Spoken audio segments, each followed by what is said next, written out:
Assalamualaikum warahmatullahi wabarakatuh. Kami dari kelompok 2 yang beranggotakan Septi Syahanda Ningrum 3 digit NIM terakhir 185, Marisa Amira Fauzi 196, Antoni Eka Syahputra 197, Elma Wahyu Sukma Dewi 203, Abdul Kafid Siroj 211, Sulfa Ma'rifatul Kurniasari 212, Muhammad Alvin Farkan 218, dan saya sendiri Tridina Aryani 221. Di sini kami dari kelompok 2 akan mempresentasikan materi mengenai keakraban dengan pelanggan. Kemudian ada bank data pelanggan, ada pasar data pelanggan, integrasi data, dan juga privasi data. Langsung saja, yang pertama mengenai keakraban dengan pelanggan. Keakraban atau kedekatan merupakan salah satu tahap utama, sedangkan tahap kedua dalam rangkaian manajemen adalah hubungan dengan pelanggan itu sendiri.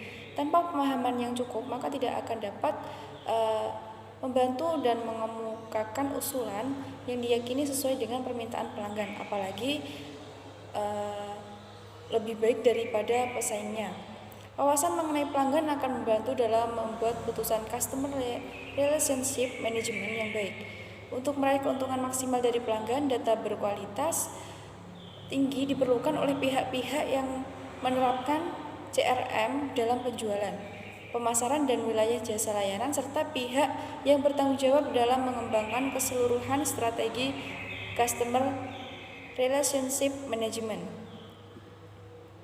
Ada 7 langkah dalam membangun bank data pelanggan berdasarkan Kanner dan Galvin Francis Battle tahun 2007, yaitu yang pertama menentukan fungsi database, yang kedua menentukan kebutuhan informasi, yang ketiga identifikasi sumber informasi, yang keempat pilih pijakan teknologi database dan hardware-nya, yang kelima buat atau beli aplikasi untuk mengakses dan memproses informasi, yang keenam ada mengelompokkan database, yang ketujuh memelihara database. Kemudian untuk selanjutnya mengenai bank data pelanggan akan dijelaskan oleh teman saya. Selanjutnya saya Marisa Amira Fauzi NIM 12405193196. Di sini saya akan menjelaskan tentang bank data pelanggan. Database pelanggan merupakan data pelanggan yang disimpan dalam sebuah bank data dan manfaatnya sangat banyak sekali, terutama untuk promosi dan bertransaksi serta membangun hubungan dengan para pelanggan. Hal ini bisa dikatakan bahwa data pelanggan adalah salah satu indikator yang cukup penting bagi keberlangsungan sebuah bisnis. Selain itu, data pelanggan tersebut sangat penting terutama ketika kita akan memulai sebuah bisnis atau usaha. Seringkali para pebisnis merasa kebingungan harus mendistribusikan produknya kemana. Hal ini biasanya disebabkan karena ketidaksiapan mereka dalam menetapkan area atau pasar yang akan dituju. Kemungkinan lainnya adalah para pebisnis tersebut sudah memiliki database yang besar tetapi tidak diolah dengan maksimal karena mereka hanya fokus pada mencari konsumen baru dan melupakan pelanggan yang sudah ada atau pelanggan lama. Selanjutnya, database pelanggan memiliki banyak manfaat, diantaranya ada sebagai berikut. Yang pertama, sebagai petunjuk arah penjualan. Fungsi dari data pelanggan yang digunakan sebagai salah satu petunjuk arah penjualan agar produk dapat memiliki pasar yang tepat. Apabila penjualan akan berjalan secara cepat dan efisien, jika tenaga penjual telah melengkapi database pelanggan yang prospektif dan menjadi target pasar bisnisnya. Yang kedua, sarana berkomunikasi. Pentingnya data pelanggan sebagai bagian dari komunikasi yang baik antara penjual dan pembeli secara personal sehingga otomatis akan timbul kedekatan antara pelanggan dan produk yang Anda jual. Yang ketiga, gambaran potensi pasar. Database lengkap dan akurat akan sangat membantu para pebisnis dalam menentukan potensi pasar. berdasarkan area atau kelompok umur. Dengan demikian, para pebisnis dapat menganalisis produk yang tepat untuk pembeli yang tepat. Yang keempat, mampu merekam customer blacklist. Sebagai seorang pebisnis, jangan sampai membuang waktu untuk menjual produk ke orang yang salah. Dengan database yang dimiliki, maka akan mengetahui pelanggan mana saja yang bermasalah dalam melakukan transaksi jual beli. Yang kelima, membantu menganalisis penjualan. Pentingnya database adalah bisa membantu para pebisnis dalam menawarkan produk baru kepada pelanggan baru maupun pelanggan lama, tanpa harus bersusah-susah mencari data baru dan survei konsumen. Selain itu, dengan menggunakan database, pelanggan juga dapat menganalisis penyebab penurunan atau peningkatan suatu penjualan. Selanjutnya akan diteruskan oleh teman saya. Saya Abdullah Sirot, NIM 3 digit terakhir 211. Saya akan melanjutkan dari teman saya. Saya akan menjelaskan tentang pentingnya data pelanggan terhadap bisnis dan kinerja promosi. 1. Mengetahui performa. 2. Mengetahui potensi pasar. 3. Petunjuk arah penjualan. Selanjutnya, pasar data pelanggan. Pemasaran berbasiskan data pelanggan adalah proses pembentukan, pemeliharaan, serta pemakaian basis data pelanggan dan basis data lain, seperti produk, pemasok, pedagang kembali atau reseller, dengan tujuan untuk berhubungan dan bertransaksi.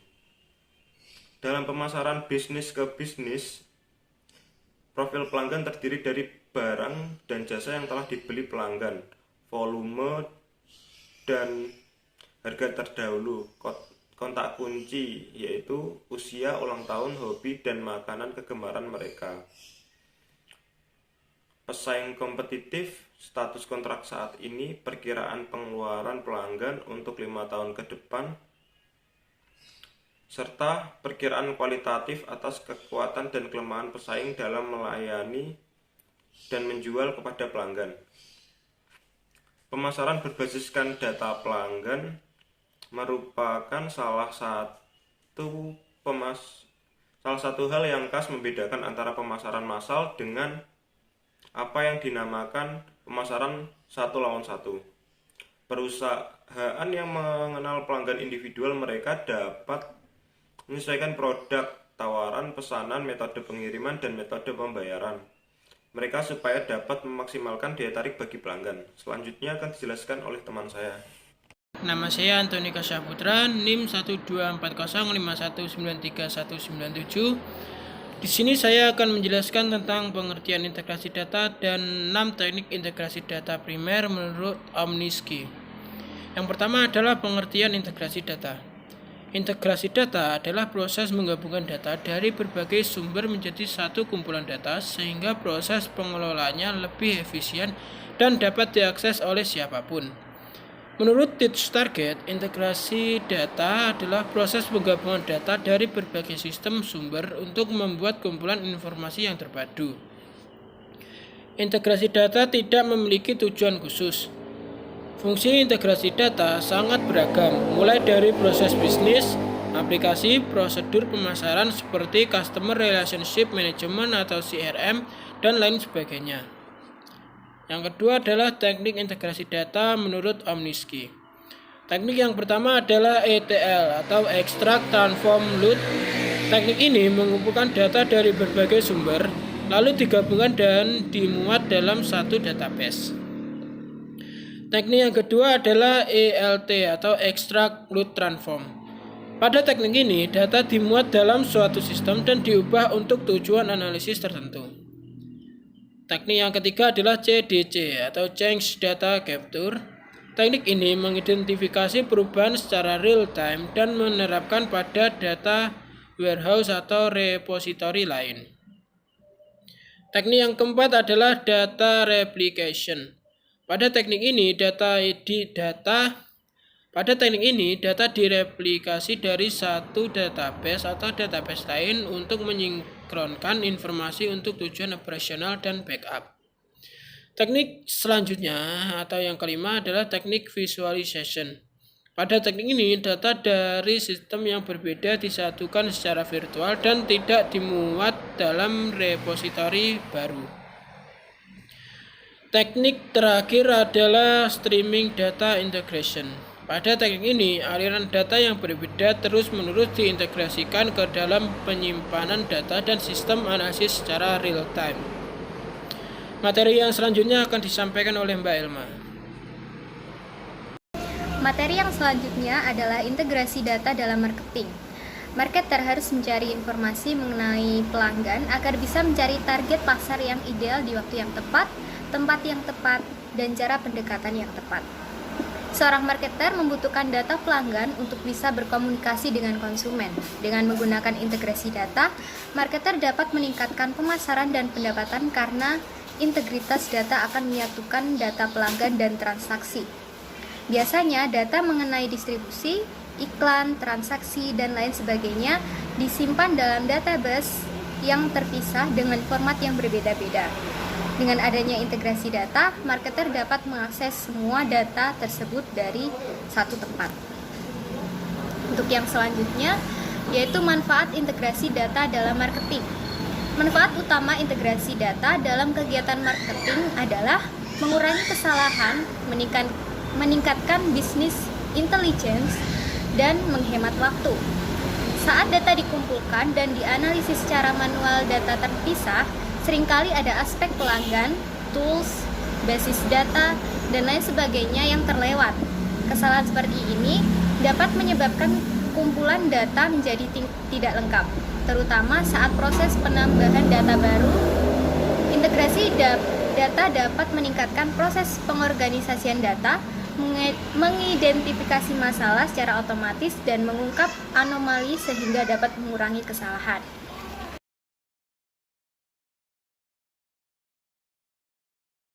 Saya Septi Ningrum dengan tim 185 akan menjelaskan materi berikutnya, yaitu privasi data. Privasi data adalah hak seseorang untuk menutup atau merahasiakan hal-hal yang sifatnya pribadi. Dalam hal ini bisa dikatakan sebagai data pribadi. Data privasi sendiri secara terminologi dapat dijelaskan sebagai sebuah informasi yang terekam, cetak maupun non-cetak, atau izin di pemilik data yang bersangkutan. Pemberian data dari pemiliknya dapat mencakup identitas data diri, data kesehatan, data pendidikan formal maupun non-formal, data keuangan, dan data pribadi lainnya. Data pribadi biasanya didapatkan ketika melakukan transaksi ekonomi. Dalam hal ini, pihak penjual diharuskan menjaga data pribadi konsumennya. Tidak hanya itu, biasanya perusahaan juga diharuskan menjaga dan melindungi privasi karyawan, pelanggan, dan mitra bisnis. Pihak perusahaan harus menangani data pribadi mereka semua yang berhubungan dengan perusahaan tersebut secara hati-hati. Kemudian ada beberapa alasan mengapa data pribadi itu penting untuk dijaga. Yang pertama adalah untuk menghindari ancaman kejahatan, kemudian mencegah penyalahgunaan data, menghindari potensi pencemaran nama baik, dan kendali memiliki hak atas kendali data pribadi masing-masing. Saya akan menjelaskan mengenai beberapa cara agar data tidak digunakan secara sembarangan oleh pihak yang tidak bertanggung jawab. Caranya yang pertama, memastikan data pribadi Anda tetap aman, terlindungi, dan akurat. 2. Kumpulkan, akses, gunakan, dan simpan data pribadi hanya untuk tujuan bisnis yang sah. 3. Mematuhi undang-undang privasi data yang berlaku, kebijakan privasi data, dan pemberitahuan privasi data saat bekerja dengan data pribadi. 4. Membatasi akses data pribadi. Selanjutnya, studi kasus. Contoh kasus untuk materi 8. Judul beritanya, Data Penumpang Lion Air bocor, Undang-Undang Perlindungan Data Pribadi dibutuhkan. Sumbernya dari hukumonline.com. Sekilas isi beritanya, saat ini perlindungan data pribadi belum diatur secara komprehensif di Indonesia. Pada awal September 2019 lalu, data konsumen dari anak perusahaan Lion Air yaitu Malindo Air dan Thai Lion Air mengalami kebocoran. Hal tersebut diungkapkan oleh perusahaan keamanan cyber Kaspersky Lab dan setidaknya sebanyak 21 juta data penumpang bocor dan diunggah ke forum daring. Atas peristiwa tersebut, Kementerian Komunikasi dan Informatika sudah melakukan pertemuan dengan pihak Lion Air. Dari pertemuan itu, Kominfo sudah meminta klarifikasi dari pihak Lion Air terkait insiden tersebut. Kemudian penjelasan mengenai komentar tentang berita akan dijelaskan oleh teman saya. Terima kasih. Saya akan melanjutkan tentang studi kasus. Komentar tentang berita. Dalam menyikapi kasus kebocoran data ini, pasalnya Indonesia belum memiliki aturan yang jelas mengenai perlindungan data pribadi. Pelanggaran-pelanggaran terhadap data pribadi baru diatur sebatas peraturan menteri, belum setingkat undang-undang. Sebagai akibat dari kekosongan hukum ini, pengendali data Lion Air terhindar dari kewajiban-kewajiban yang sepatutnya dilekatkan selaku pengendali data pribadi.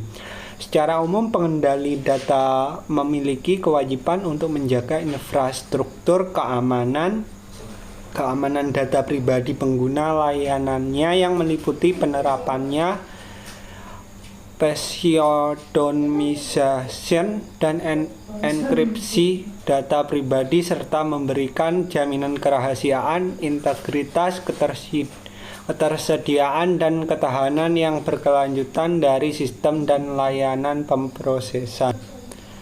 Selanjutnya, studi kasus. Di sisi lain, kekosongan hukum juga berdampak pada hilangnya hak-hak pelanggan sebagai subjek data, khususnya hak informasi dan hak atas pemulihan serta kompensasi. Jika merujuk pada PP nomor 82 tahun 2012 tentang penyelenggaraan sistem dan transaksi elektronik, khususnya di pasal 15, Lion Air wajib memberitahu perihal kebocoran data kepada konsumen. Menurut pendapat kelompok kami, peristiwa ini bertolak belakang dengan komitmen yang disampaikan oleh Presiden Joko Widodo dalam pidato kenegaraan pada 16 Agustus 2019 yang menegaskan bahwa data pribadi harus dilindungi, regulasinya harus segera disiapkan, tidak boleh ada kompromi. Sekali lagi, inti dari regulasi adalah melindungi kepentingan rakyat serta melindungi kepentingan bangsa dan negara, sehingga undang-undang tentang perlindungan data pribadi harus segera direalisasikan agar tidak terjadi peristiwa serupa ke depannya. Sekian presentasi dari kelompok kami, kurang lebihnya kami mohon maaf. Wassalamualaikum warahmatullahi wabarakatuh.